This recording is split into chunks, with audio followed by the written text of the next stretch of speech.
ओम शांति। 20 नवंबर 2022 अव्यक्त मुरली। आज की मुरली के मुख्य पॉइंट्स हैं: आज्ञाकारी ही सर्व शक्तियों के अधिकारी।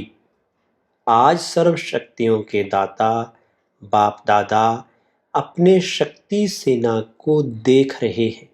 सर्वशक्तिवान बाप ने एक साथ एक समान शक्तियां दी हैं, तो रिजल्ट देख रहे थे कि कोई सर्वशक्ति संपन्न बने और कोई सिर्फ शक्ति संपन्न बने हैं, सर्व नहीं। कोई सदा शक्ति स्वरूप बने, कोई कभी कभी शक्ति स्वरूप बने हैं। कोई ब्राह्मण आत्माएं अपनी सर्व शक्तिवान की अथॉरिटी से जिस समय जिस शक्ति को ऑर्डर करती है, वो शक्ति रचना के रूप में मास्टर रचता के सामने आती है। ऑर्डर किया और हाजिर हो जाती है। कोई ऑर्डर करते हैं लेकिन समय पर शक्तियां जी हाजिर नहीं होती। इसका कारण क्या?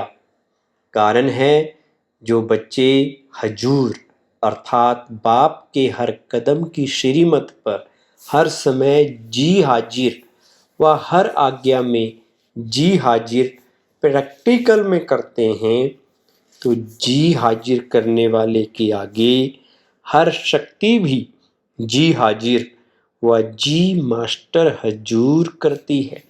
अगर कोई आत्माएं श्रीमत व आज्ञा जो सहज पालन कर सकते हैं वो करते हैं, और जो मुश्किल लगती है वो नहीं कर सकते, कुछ किया कुछ नहीं किया, कभी जी हाजिर कभी हाजिर, इसका प्रत्यक्ष सबूत व प्रत्यक्ष प्रमाण रूप है कि ऐसी आत्माओं के आगे सर्व शक्तियां भी समय प्रमाण हाजिर नहीं होती हैं। बाप दादा को सबसे ज़्यादा रहम उस समय आता है जब बच्चे कोई भी शक्ति को समय पर कार्य में नहीं लगा सकते हैं। जब कोई बात सामना करती तो बाप के सामने किस रूप में आते हैं? ज्ञानी भक्त के रूप में आते हैं। भक्त क्या करते हैं? भक्त सिर्फ पुकार करते रहते कि ये दे दो, भागते बाप के पास हैं, अधिकार बाप पर रखते हैं। लेकिन रूप होता है रॉयल भक्त का। भगत अर्थात मेहनत और ज्ञान अर्थात मोहब्बत। भक्ति की रस्म रिवाज है कि जब भीड़ यानी मुसीबत पड़ेगी तब भगवान याद आएगा, नहीं तो अलवेले रहेंगे। ज्ञानी भक्त भी क्या करते हैं? जब कोई विघ्न आएगा तो विशेष याद करेंगे। एक है सेवा प्रति याद में बैठना और दूसरा है स्व की कमजोरी को भरने के लिए याद में बैठना। दोनों में अंतर है। जैसे अभी भी विश्व पर अशांति का वातावरण है, तो सेवा प्रति संगठित रूप में विशेष याद के प्रोग्राम बनाते हो, वो अलग बात है। वो तो दाता बन देने के लिए करते हो, वो मांगने के लिए नहीं करते हो, औरों को देने के लिए करते हो, तो वो हुआ सेवा प्रति। लेकिन अपनी कमजोरी भरने के प्रति समय पर विशेष याद करते हो और वैसे अलविल्लेपन की याद होती है। हम तो हैं ही बाबा के, और है ही कौन?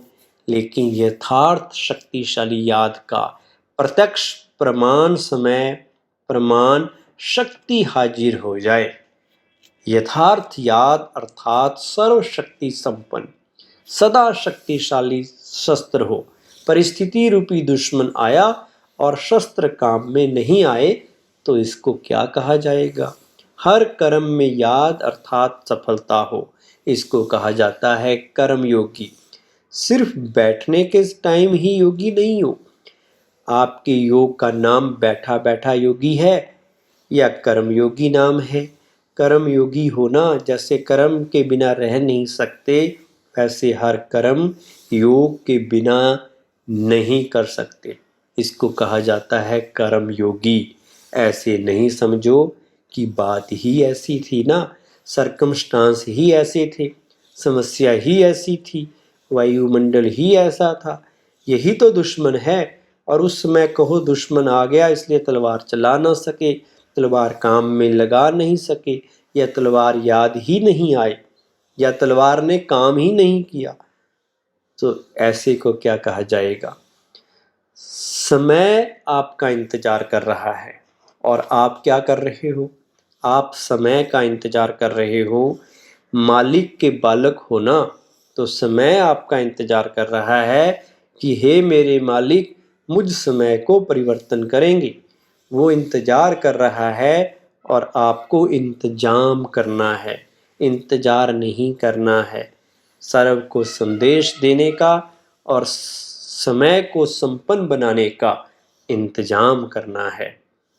आज का वरदान, देह अहंकार व अभिमान के सूक्ष्म अंश का भी त्याग करने वाले आकारी सो निराकारी भव।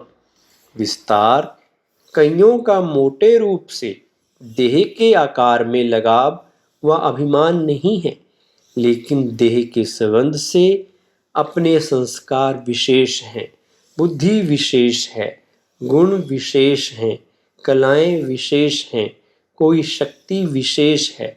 उसका अभिमान अर्थात अहंकार, नशा, रूप, ये सूक्ष्म देह अभिमान है।